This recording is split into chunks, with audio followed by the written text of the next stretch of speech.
Student Mannu learner पे आप सभी का स्वागत है। आज हम बात करेंगे सीटेट पेपर की। सीटेट सीटेट में साइकोलॉजी की पेपर की बात करेंगे। इसमें हमारा जो टॉपिक होगा वृद्धि और विकास का टॉपिक होगा। इससे पहले हमने 3-4 टॉपिक कवर कर दिया है, आप जाकर प्लेलिस्ट में देख लें। विकास क्या है? वृद्धि और विकास से बहुत ज़्यादा क्वेश्चन पूछे जाते हैं सीटेट एग्ज़ाम में, चाहे वो पेपर फर्स्ट हो या सेकेंड हो। दोनों ही पेपर में, साइकोलॉजी के पेपर में वृद्धि और विकास से 2-3 क्वेश्चन तो हर साल पूछे ही जाते हैं। आप हर एक पॉइंट को ध्यान से देखते जाइए और समझते जाइए। हर एक पॉइंट में क्वेश्चन छुपा हुआ है और हर एक पॉइंट से क्वेश्चन पूछा जाता है। ठीक है, तो हम बात करेंगे वृद्धि और विकास की। वृद्धि और विकास में हम अंतर समझते जाएंगे। ठीक है, वृद्धि क्या होती है? वृद्धि एक टाइम बाद रुक जाती है। जैसे हमारे शरीर की वृद्धि जो होती है वो जब हम मैच्योर हो जाते हैं तो एक टाइम बाद जाके रुक जाती है, उसे हम वृद्धि। विकास जो होती है वो पूरे जीवन भर चलता रहता है। इसे ही कहते हैं गर्भ से कब्र तक चलना, यानी कि विकास जो है गर्भ से कब्र तक चलती है। ये पॉइंट बहुत इंपॉर्टेंट है, गर्भ से कब्र तक चलना। ठीक है, बहुत पूछा जाता है। दूसरा पॉइंट है कि वृद्धि जो है वो मात्रात्मक होती है। ठीक है, लेकिन विकास जो होती है वो मात्रात्मक और गुणात्मक दोनों होता है। विकास मात्रात्मक और गुणात्मक दोनों होता है, और वृद्धि जो होती है वो मात्रात्मक होती है। मात्रात्मक को हम परिमाणात्मक भी कहते हैं। ठीक है, अगला पॉइंट बात करेंगे कि वृद्धि जो होती है वो शारीरिक पक्षों से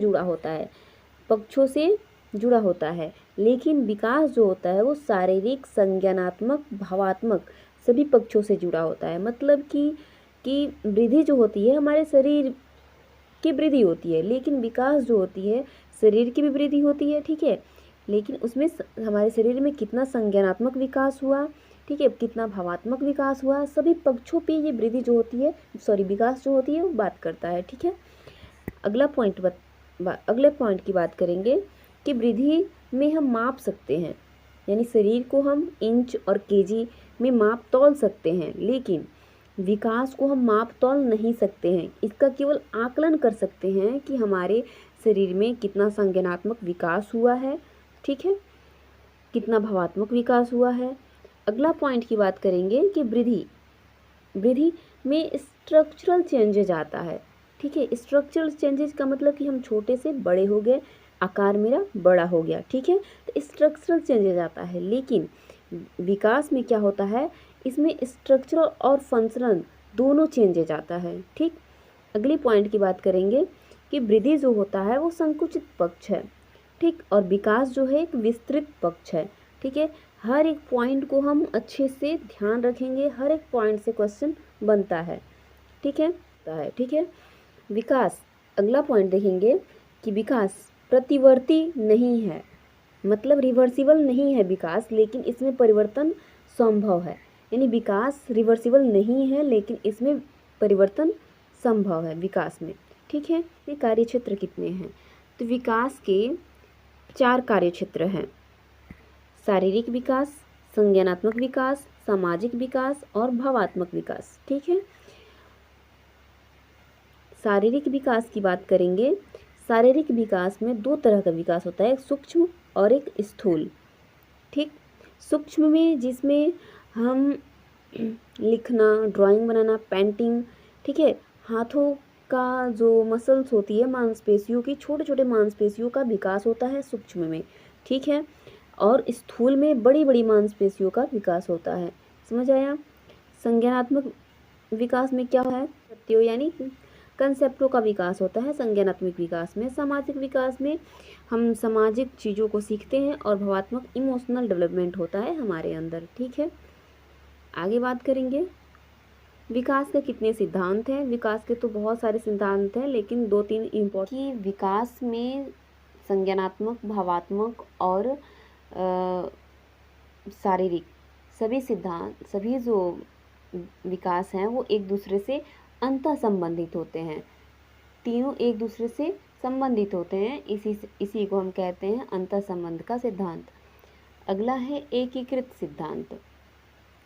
अगला है एकीकृत सिद्धांत, यानी कि पहले पूरी बॉडी का विकास हो जाता है, होल बॉडी का विकास हो जाता है, तब छोटे छोटे पार्ट का विकास होता है, इसे ही हम कहते हैं एकीकृत सिद्धांत। ठीक है, सबसे इम्पोर्टेंट जो है इसमें वो दिशा का सिद्धांत है।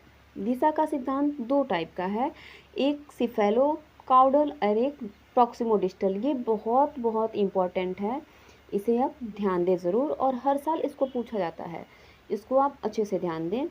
सिफेलोकाउडल में क्या होता है, आप इसका हिंदी जो है कई तरह से पूछा जा सकता है, लेकिन आप इसका इंग्लिश याद रखिए, प्रॉक्सिमोडिस्टल और सिफेलोकाउडल। ठीक है, हिंदी में कई तरह का नाम इसका दे देता है।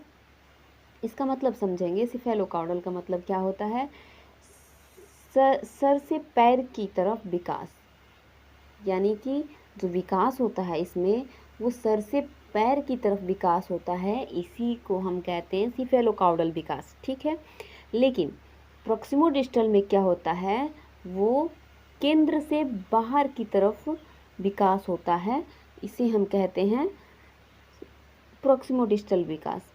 हिंदी में कहते हैं समीपस्थ दूरस्थ विकास। ठीक है, स्टेज ऑफ डेवलपमेंट की बात करेंगे। स्टेज ऑफ डेवलपमेंट यानी विकास के कितने चरण हैं, तो विकास के 4 चरण हैं।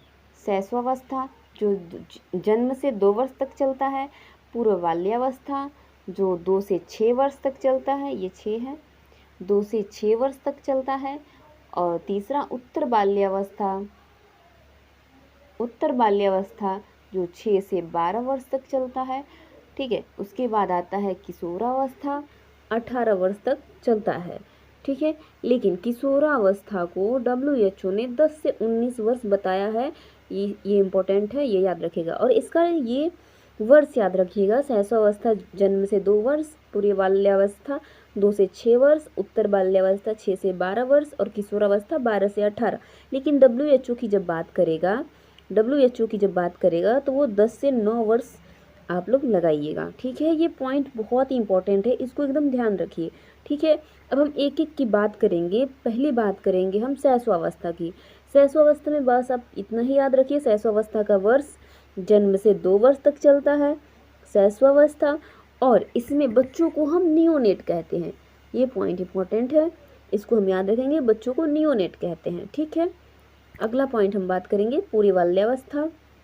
इसका वर्ष याद रखेंगे, 2 से 6 वर्ष तक चलता है, इसे प्रारंभिक अवस्था भी कहते हैं।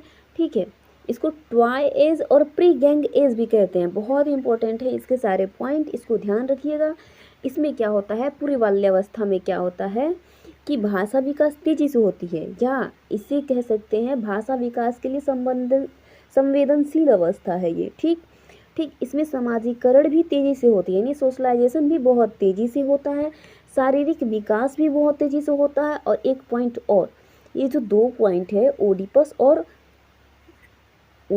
और इलेक्ट्रा जो ग्रंथि होती है, इसी अवस्था में इन दोनों ग्रंथि का, अब ओडिपस एक जो ग्रंथि होती है हमारे शरीर में पाई जाती है, उसी से कुछ हार्मोन्स निकलता है, जिसके कारण पुत्र का जो होता है माँ के प्रति प्रेम जागता है। ठीक है, और पुत्री का जो होता है इलेक्ट्रा जो ग्रंथि हार्मोन स्रावित करती है, उसके कारण पुत्री का जो प्रेम है पिता के प्रति आकर्षित होता है। समझ आया? ठीक, आगे हम बात करेंगे उत्तर बाल्यावस्था की, जो 6 से 12 वर्ष तक चलता है। ठीक है, इसे मिथ्या परिपक्वता की अवस्था भी कहते हैं।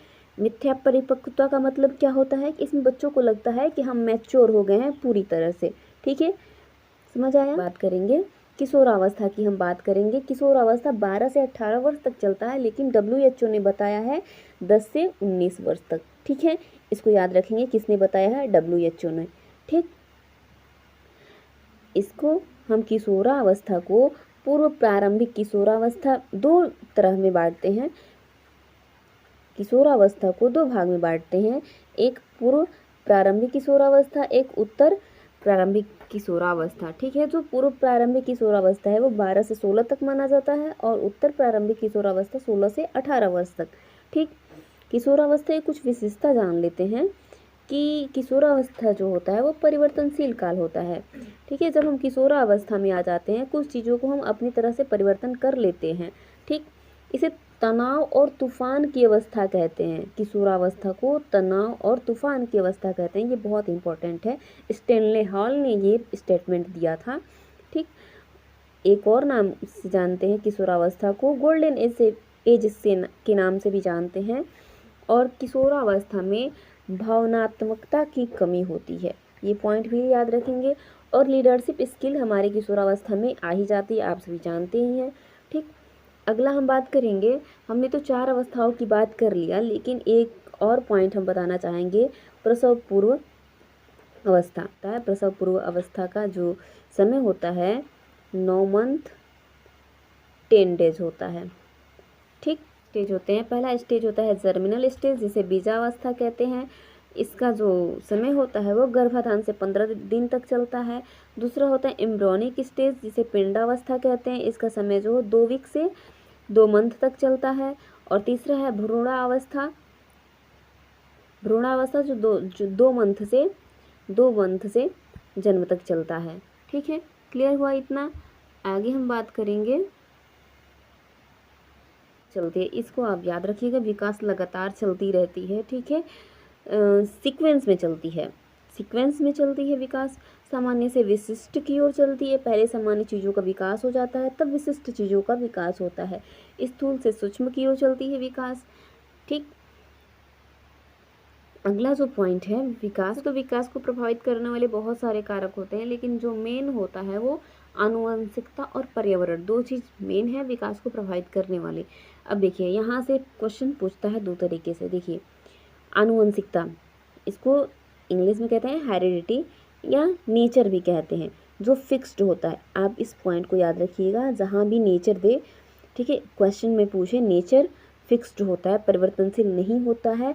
और पर्यावरण, जिसको इन्वायरमेंट या नर्चर भी कहते हैं, नर्चर देके पूछेगा आपको एग्जाम में, तो ये परिवर्तनशील होता है, नर्चर परिवर्तनशील होता है, और नेचर जो होता है वो फिक्स्ड होता है। पर्यावरण को विकास को प्रभावित करने वाले कारक 2 ही है, आनुवंशिकता और पर्यावरण। ठीक है, कुछ पॉइंट की हम बात कर लेंगे जो इम्पोर्टेंट है, जैसे कि इसकी बात तो हमने अभी किया ही है, सूक्ष्म गतिक कौशल, जिसमें छोटी मांसपेशियों का विकास होता है, जिसमें आता है ड्राइंग, पेंटिंग, राइटिंग, लिखना आता है। छोटी छोटी मांसपेशियों का, हमारी अंगुलियों का विकास होता है इसमें, सूक्ष्म गतिक कौशल में। लेकिन स्थूल गतिक कौशल में बड़ी मांसपेशियों का विकास होता है। ठीक है, जैसे कि स्पाइनल कॉर्ड, हार्ट। ठीक, विकास जो होती है, ये पॉइंट ये भी है, विकास रेखीय नहीं है, वर्तुलाकार है।